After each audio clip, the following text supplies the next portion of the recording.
Every space tells its own story. It's not just about how the environment looks, it's how it makes you feel. At Rothrock Kitchen Bath Remodeling, centered in Seacoast, New Hampshire and southern Maine, Kelly and Ben believe that great design has the power to transform not just your space, but your everyday life. Entrepreneurs Kelly and Ben have been working together since married, almost 8 years now, carrying out their burning passion of transforming their clients' lives in the best way possible.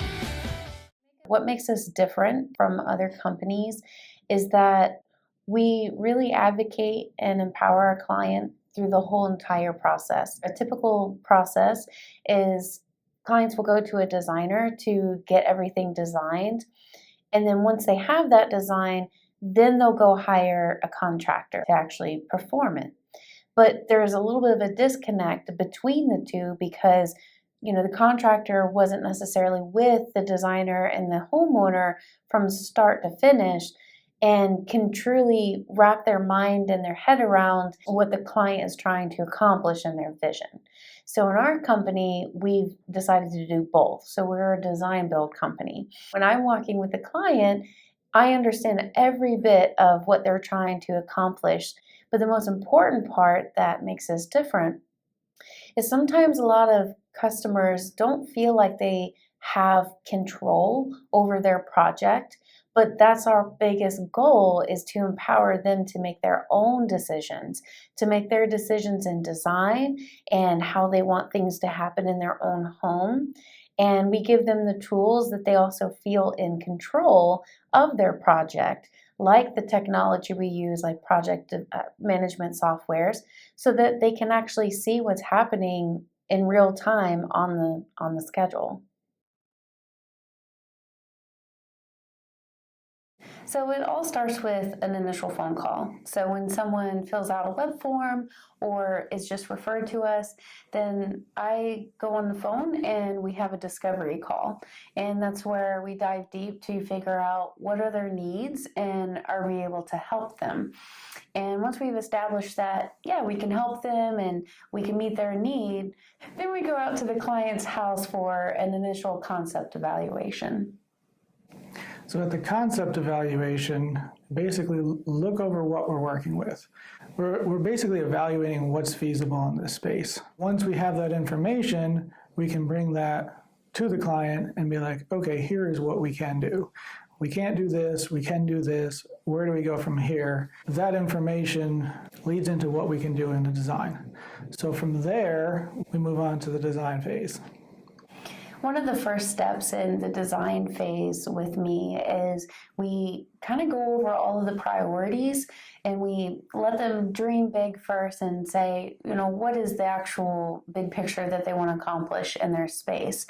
But based on the assessment of what's actually feasible, then we need to break it down into realistic priorities. Then we get to go have fun. We get to go pick material selections, and I walk with them through the entire process and guide them through picking the right materials for the vision that they're trying to create in their own home, and work with them to pull it all together. And we get everything together and we present a proposal once we're done. Once the client has approved a proposal, we get to work on starting the project. And the first step of that is mobilization.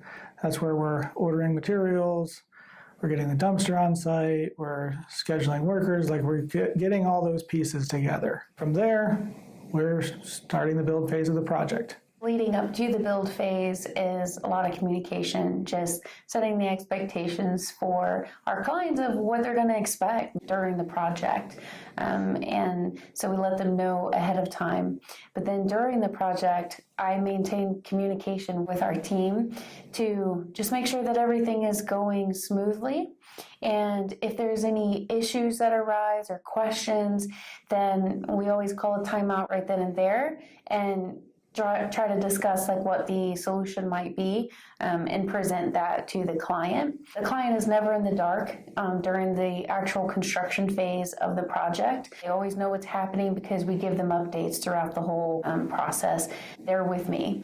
I always do a final walkthrough with them just to make sure that they're really happy with everything that we've done in their home and that they feel that the vision that they had in their mind, that we were able to actually bring it together and that they're happy with it. It doesn't just stop there. We continue to reach out to them after the project to maintain that relationship and to make sure that everything's still functioning as it should. And we have different scheduled appointments that we go check up with them and follow up. What are some challenges you have faced during projects, and have these challenges helped you adapt to new ways of working? I think the biggest one is lack of detail. A homeowner will come to a contractor and they'll either have a design from a designer or they'll have their own ideas, and there's a lot of gaps we have to fill in. You end up with this situation where we don't have the information we need to do our job, and it's kind of on us to figure that out. And so that's why we ultimately brought design in. That way it brings everything under one roof, so we can get the information we need to be able to do the job on time and on budget and with the right specifications and make the homeowner happy. Can you describe a team dynamic within your company? So it's very interesting when you're working as a team in any company, but when you're working with your spouse, it can be even more challenging. I find that when we learn how to work together and understand how each other functions and how each other works, then we get a lot more done because we're both operating in our strengths instead of focusing on what we're not good at. Learning how to work with other people with your strengths is the key to that team dynamic. That goes for the rest of the team as well. Leaning on the right people, and just as importantly, not leaning on them for the wrong things. With the advancements of technology and AI, work industries everywhere are being significantly impacted. As we see change in technology, companies must learn to keep up with these changes. How do you think technology has an impact on the remodeling industry, and how can we take advantage of this? Technology at this point is severely underutilized in the remodeling industry. It's actually in the places you don't really think about. Like, it's cool to be like, oh, Boston Dynamics is making this robot that can hang sheetrock.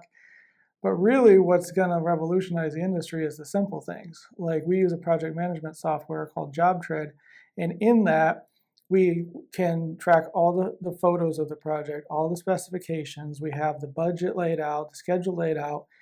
Communications is all in that platform. So we can track our projects in real time. We know in real time exactly where we are in the budget, where we are in the schedule.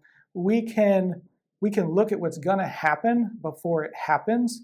That kind of technology seems very basic, seems boring, but what it can do for the industry is crazy powerful.